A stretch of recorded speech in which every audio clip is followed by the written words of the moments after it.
여러분, 한번 상상해 보세요. 내가 어떤 전문가가 되려고 하는데 저의 정체성 자체가 분석이 아니라 운동이라는 지적을 받는다면요. 기분이 어떨까요? 오늘 우리가 함께 살펴볼 발레리아 키르벨의 논문, 너무 퀴어한 분석가는 바로 이 날카로운 질문에서 시작합니다. 그리고 여기서부터 지식을 엮어내는 아주 새로운 방식을 제안하죠. 모든 건 한 심사위원의 이 말 한마디에서 시작됐습니다. 융합파 분석가가 되려던 저자에게 던져진 이 말이 사실 이 논문 전체를 꿰뚫는 갈등의 시발점이 된 거죠. 자, 배경은 이렇습니다. 2019년 아르헨티나의 한 시험장. 레즈비언이었던 융 분석가 지망생이 바로 이 질문을 마주하게 된 겁니다. 그러니까 이건 그냥 학문적인 논쟁, 그런 게 아니었어요. 한 사람의 정체성과 전문성이 정면으로 부딪힌 바로 그 순간에 대한 기록인 셈이죠. 네, 첫 번째 섹션, 너무 퀴어한 분석가입니다. 대체 너무 퀴어하다는 게 무슨 뜻이었을까요? 이 말 한마디가 어떻게 전체 논의의 핵심이 되는지 한번 살펴보겠습니다. 그러니까 심사위원의 이 비판이 결국 이 질문으로 이어지는 거예요. 분석가는 성별이 없는 존재인가? 아니, 혹시 이성애자들만 스스로를 성별 없는 존재라고 생각하는 건 아닐까? 왜 레즈비언 분석가의 정체성은 드러나는 것, 그래서 활동주의가 되고 이성애자 분석가의 정체성은 아무렇지 않게 투명하고 중립적인 기준이 되는 걸까요? 바로 여기서 보이지 않는 특권의 문제가 고개를 듭니다. 맞습니다. 이 보이지 않는다는 것, 투명하다는 것이야말로 어쩌면 가장 강력한 특권일지도 모르죠. 자, 이제 심리분석학 안에 오랫동안 숨겨져 왔던 그 규범, 바로 이성애라는 보이지 않는 특권에 대해 이야기해 보겠습니다. 이걸 글로리아 안살도하는 표시학이라는 개념으로 아주 멋지게 설명해요. 한번 보세요. 레즈비언, 남미 출신, 여성처럼 어떤 기준에서 벗어나는 존재들은 이렇게 이름표가 붙어서 표시가 됩니다. 그런데 이성애자, 서구 출신, 남성 같은 기준, 즉 규범은 아무런 표시가 없죠. 그냥 투명한 기본값인 거예요. 주디스 버틀러는 이 보이지 않는 규범을 이성애적 매트릭스라고 불렀습니다. 이게 뭐냐면 사회 전체에 깔려있는 어떤 필터 같은 거예요. 이 필터를 통과해야만, 즉 이 틀 안에 있어야만 어떤 몸, 젠더, 욕망이 자연스럽다고 여겨지고 그 밖의 것들은 뭔가 이상하고 이해할 수 없는 것으로 취급되는 거죠. 여기서 정말 재밌는 지점이 나옵니다. 이런 현상이 그냥 몰라서 생기는 게 아니라는 거예요. 키르벨은 이걸 알고 싶어 하지 않으려는 욕망, 다시 말해 의도적 무지라고 지적합니다. 지배적인 지식 체계가 스스로를 유지하기 위해서 사용하는 아주 적극적인 심리적 저항이라는 거죠. 자, 그럼 해결책이 뭘까요? 그냥 소수자들을 기존 이론에 포함시켜주면 되는 거 아니냐고요? 저자는 그게 얼마나 위험한 생각인지 박제된 나비라는 아주 강력한 비유를 통해 경고합니다.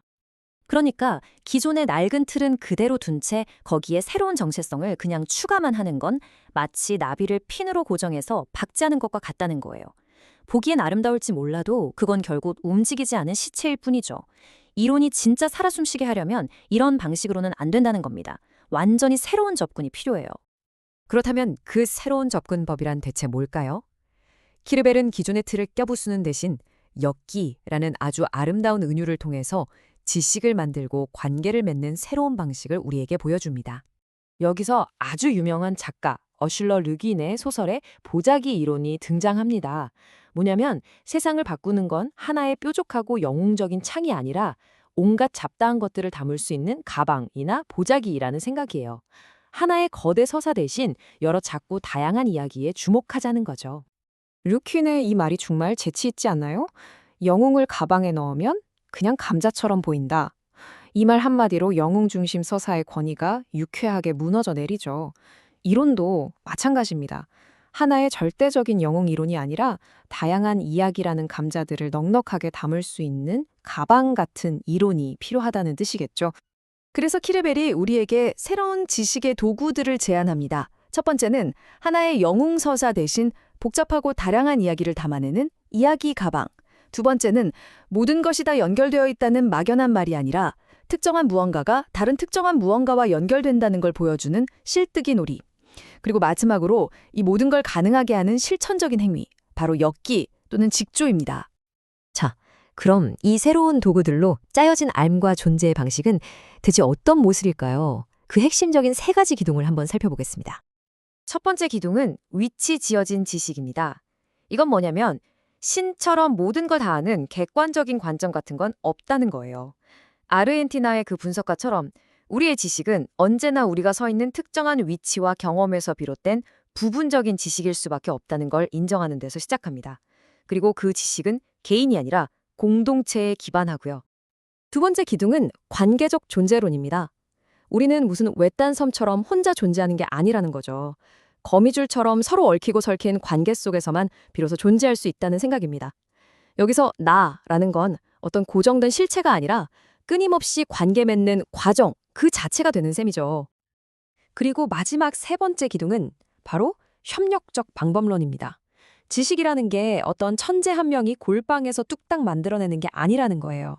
서로 다른 관점을 가진 사람들이 함께 생각하고 또 함께 의미를 만들어 나가는 공동의 실천이라는 점을 강조합니다. 이 새로운 방식이 얼마나 혁명적인지 보려면 기존의 관점과 비교해보면 확 와닿습니다. 칼 융은 이렇게 말했죠. 세계는 하나의 가느다란 실, 즉 인간의 정신에 매달려 있다고요.